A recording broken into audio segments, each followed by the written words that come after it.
સ્થાનિક લોકોએ મહિલાઓ હેલ્પલાઇનમાં ફરિયાદ કરી હતી કે આ સ્થળ પર મહિલાઓ યુવતીઓ લવાઈ છે અને ખરાબ કામ થઈ રહ્યાની શંકા વ્યક્ત કરેલ.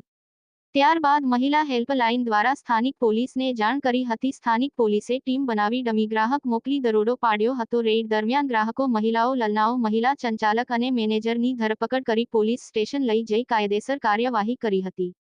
દેહ વ્યાપારમાં ધકેલવામાં આવેલ 3 મહિલાઓ યુવતીઓને મુક્ત કરાવી 4 મોબાઈલ, 48,000 રોકડા, કુલ 1 લાખનો મુદ્દામાલ જપ્ત કરાયો હતો. અહીં ચાલતા કૂટણખાના દેહ વ્યાપારનો પર્દાફાશ કર્યો હતો. કઢંગી હાલતમાં ઝડપાયેલ ગ્રાહકો અને લલનાઓ મહિલાઓ યુવતીઓને પોલીસ સ્ટેશન લાવી પૂછપરછ હાથ ધરેલ.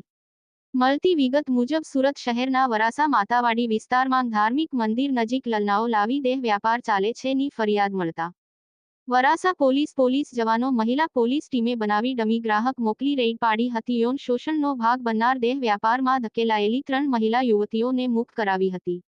દેહ વ્યાપાર ચલાવતી મહિલા નસરીન રામચંદ્ર સ્વાઈ અને મેનેજર સુધાંશુ પપ્પુ સિંહ રાજપૂત, ગ્રાહકો ઉત્સવ સોનાણી સહિતની ધરપકડ કરી વધુ તપાસ હાથ ધરાઈ હતી.